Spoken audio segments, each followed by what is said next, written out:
हे रे, अब हम तोरा से नहीं मिल पाइबो। काहे? काहे कि हमर शादी सेट हो गेलो। ये मजाक मत कर, काहे कि हमरा ऐसा मजाक पसंद नहीं हो। और अगर ऐसा सही में होलो तो बीच मड़बे पर गोली मारबो, आ सबसे पहला गोली ओकरा मारबो जेकर सर पर सेहरा हो। तो सेहरा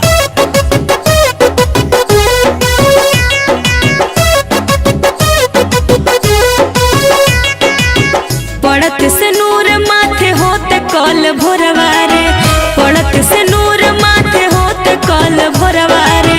जइबो ससुरवा तोय बहाइयो नाही लोरवारे, जइबो ससुरवा तोय बहाइयो नाही लोरवारे।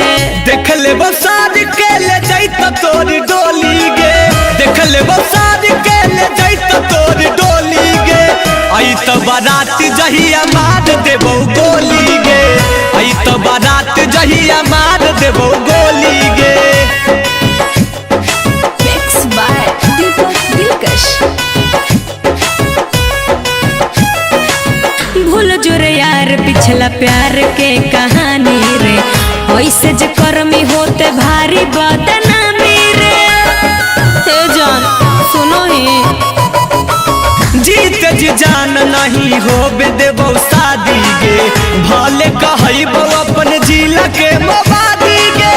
परिहन कांड तोरा पड़ो हियो गोड़वारे, जइबो ससुरवा तोय बहाइयो नाही लोरवारे। आई तो बारात जहिया मार देबो गोली गे।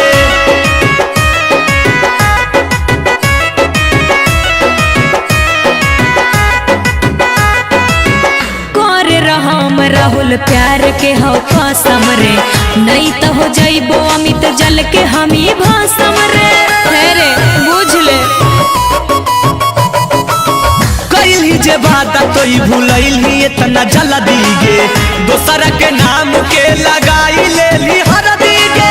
काहे बतिया बोली मीठ मीठ बोली गे, आई तो बारात जहिया मार देबो गोली गे, आई तो बारात जहिया मार देबो